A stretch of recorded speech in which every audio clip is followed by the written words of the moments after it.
ஊக்கத்தொகை வழங்க கோரி தமிழ்நாடு ஊரக வளர்ச்சித்துறை தொழிலாளர் சங்கம் சார்பில் திண்டுக்கல் மாவட்ட ஆட்சியர் அலுவலகத்தில் சோத்து சட்டியுடன் காத்திருப்பு போராட்டம் நடைபெற்றது. கொரோனா கால தடுப்பு பணியில் ஈடுபட்ட அனைத்து தொழிலாளர்களுக்கும் அரசு உத்தரவாதம் அளித்தபடி ஊக்கத்தொகை வழங்க கோரி ஊரக வளர்ச்சித்துறை தொழிலாளர்கள் சோத்து சட்டியுடன் போராட்டத்தில் ஈடுபட்டனர். போராட்டத்தில் ஊராட்சி செயலாளர் நிரந்தர பணி நியமனம் வழங்க வேண்டும், கொரோனா கால ஊக்கத்தொகை வழங்க வேண்டும், கணினி இயக்குபவர்களுக்கு ஊதிய உயர்வு வழங்க வேண்டும் உள்ளிட்ட கோரிக்கைகளை வலியுறுத்தி முழக்கங்களை எழுப்பினர்.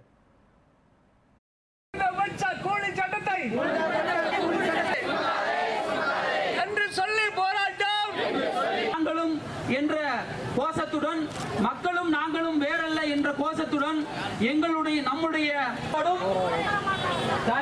இந்த காத்திருப்பு போராட்டம் முறையாக இம்மாவட்டத்தின் தமிழ்நாடு ஊரக வளர்ச்சித்துறை தொழிலாளர் சங்கம்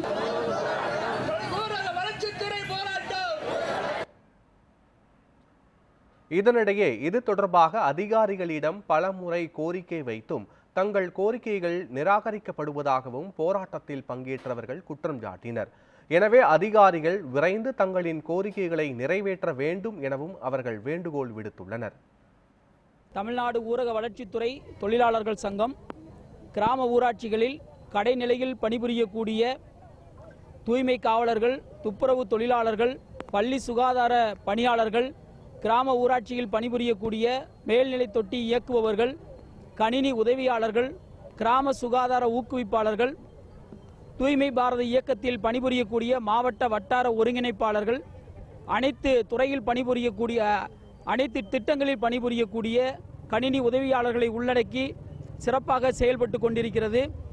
எங்களுடைய இந்த காத்திருப்பு போராட்டம் என்பது ஊரக வளர்ச்சித்துறையில் கடைநிலையில் மிகவும் அபாயகரமான அருவருக்கத்தக்க வேலையை செய்து கொண்டிருக்கக்கூடிய தூய்மை காவலர்களுக்கு கடந்த 4 வருடத்திற்கு மேலாக 5000 ரூபாய் மட்டுமே ஊதியம் வழங்கப்பட்டு வருகிறது.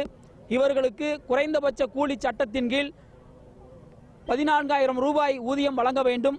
அதேபோன்று துப்புரவு பணியாளர்களுக்கு சிறப்பு காலமுறை ஊதியத்தின் கீழ் முறையான ஊதியமும் அவர்களுக்கான அகவிலைப்படி உள்ளிட்ட பல்வேறு சலுகைகளையும் வழங்க வேண்டும். மேல்நிலை தொட்டி இயக்கக்கூடியவர்களுக்கு வெகு காலமாக ஊதியங்கள் முறையாக வழங்கப்படாமல் இழுத்தடிக்கப்படுகிறது. தற்காலிகமாக வேலை செய்யக்கூடிய மேல்நிலை தொட்டி இயக்குபவர்களுக்கு ஊதியமே பல்வேறு ஊராட்சிகளில் வருவதில்லை. அவர்களுக்கு ஏற்கனவே வழங்கப்பட்டிருக்கக்கூடிய அரசாணைகளின்படி உரிய ஊதியத்தையும் அகவிலைப்படி உள்ளிட்ட அரசு சலுகைகளையும் வழங்க வேண்டும்.